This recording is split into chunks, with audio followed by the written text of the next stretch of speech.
Hi everyone, welcome back to my channel for another video.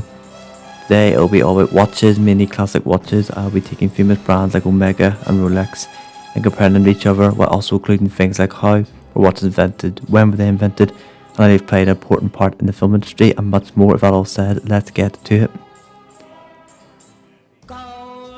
First off, let's set our minds way back to the 16th century, where the very first clock watch was made and worn in Germany, in cities Augsburg and Nuremberg.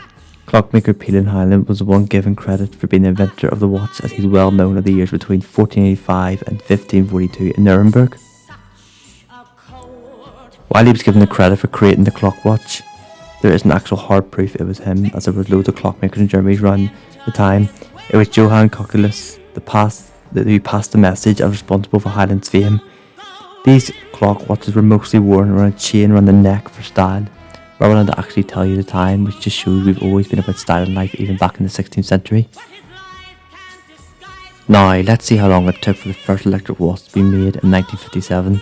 The Hamilton Watch Company would be the first to produce and put an electric watch on the market. Hamilton are a huge watch company today.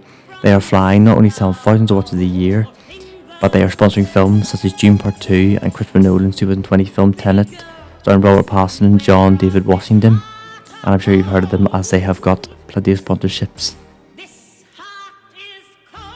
Looking at the watches of today and the big companies that supply watches, you may have heard the like of Rolex, Seiko and Omega.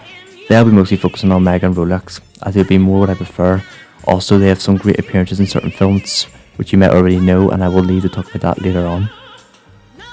Why I like Rolex watches is they may be expensive, but I think anyone can agree they look luxury and they look great on the wrist. But there's many other features about them you may not have known, some cool hidden ones, such as there's actually the winding crown on a Rolex watch. It's made up of 10 different parts and is hermetically onto the watch case so that it is put on tight, and these are the type of efforts they have to go in to produce top class watches. Rolex say your watch can run a few seconds fast at night or a few seconds slow by the way you leave your watch, which is interesting. It'll be an interesting thing for anyone who has one to test out whether or not it's actually true. Next, let's talk about another watch company that started in 1903 called Omega. They are a Swiss company and are actually a subsidiary of the Swatch Group, who supply many watch companies and are the biggest watch manufacturer in the world. So why do I like Omega watches? Omega watches are stylish and present. They look great and they have that famous name. With a nice suit and a nice trendy look, very, very manly kind of classic look. The watch just goes so well with it, especially with a nice black suit. And they are expensive, but I feel like the purchase is worth it if you ever get the chance to get one. Not all watches are really expensive though. There are some makes that are a bit more affordable. Casio, Loris and Fossil. These are companies that can produce watches from around 60 to 100. They do also produce more expensive ones, but they have more of a wide range and gives you more of an option. And their quality is very acceptable, and many people that buy those watches, it does them a long, long time. Now let's talk about James Bond, a character we all know and a character that's been around for many, many years. James Bond, the super fictional character, has played a big part in watches and has been sponsored more than a few times, been sponsored for nearly every film, way back starting off in Dr. No in 1962. Classic watches such as Rolex, Omega, Tag Heuer and Seiko have sponsored the Bond films. These smartwatches have features not all classic watches have, such as because they were made for a Bond film, they had to be specifically made in ways that would stand out and make the crowd be wowed and bring people into the audience. Going back to the very first Bond film released in 1962, introduced into the world to 007, would be Sean Connery in Dr. No. Now, Sean Connery looked the part perfectly and looked good, but when he put that watch on, did it change him?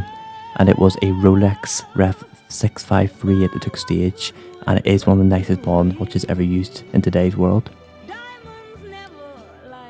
Now, my personal favourite Bond watch that has been used is out of the 27, may I just add, that have been used since the start, would be the Rolex Ref 16610 that Timothy Dalton used in License to Kill.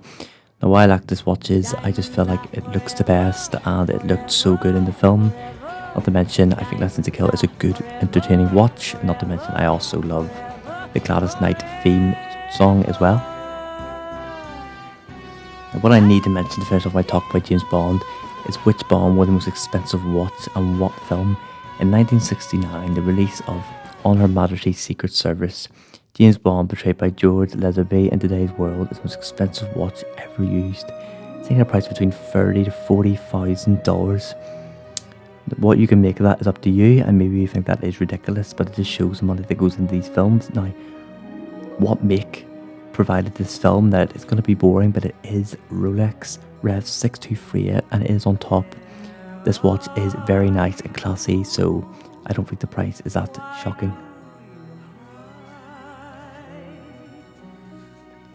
You may have seen the film released in 2000 called American Psycho starring Christian Bale. This is a film that's been highly criticised in the past for some of the scenes of Patrick Bateman in the film and his overall perspective of life, or how dark it is. He does wear a nice watch in the film, is what we are interested in. The Seiko 5 SNX J90 was the watch he used. Now, for years, many people reported he used a two-tone Rolex, date 16013. It didn't matter what watch he actually used in the film because the same rule applied for Seiko and Rolex. He couldn't have the watch on while he was exposing any bodies, as that would damage the reputation. Now, I think it's time we address the fact of how in recent years we've changed as a nation from classic watches to smartwatches. As a person who's interested in smartwatches, the person that doesn't think smartwatches are nice, I don't particularly think that it's good that we're changing that way. I feel like a classic watch is a proper watch, or smartwatch is more for your own exercising and running. But I can't be completely negative about smartwatches because they do have some good features and that have helped people in the past. But I know that for a fact that the Apple and the Samsungs of the world are pleased about this, as that is more money coming in through for them. So what other companies make watches? Well, I've mentioned Apple as being one, and they would be the leading smart company in the world at the minute for the smartwatches. It is impressive. They can do stuff like control light in your house, and they can monitor your heart rate, and they can actually let people know if they're going to have a heart attack, and have saved some people's lives in the past. So they do have some nice features. Classic watches just tell the time, but then again, it's not what a watch. That is what a watch is all about, and has been for years. So it's whatever your preference. I've already said that I prefer classic watches over smartwatches for a few reasons. The first one being, classic watches are a proper watch and actually look good on the wrist. Secondly, classic watches are manly and have a good history, and a smartwatch will need charged every other day, whereas a classic watch battery could do up to 2 years, even longer. So for me, it's just a lot easier to manage. Lastly, to summarise this video, I will tell you guys why I decided to do a video on watches. This was something completely different and new to me. It took a lot of time and it took a lot of effort to research about this, but I did enjoy it. I'd really appreciate it if you hit the like button on this video and hit that subscribe button if you're not subscribed, and you will get a lot more content and a lot more of education on this channel. Thanks for watching, and I hope you enjoyed it, and I will see you on the next one.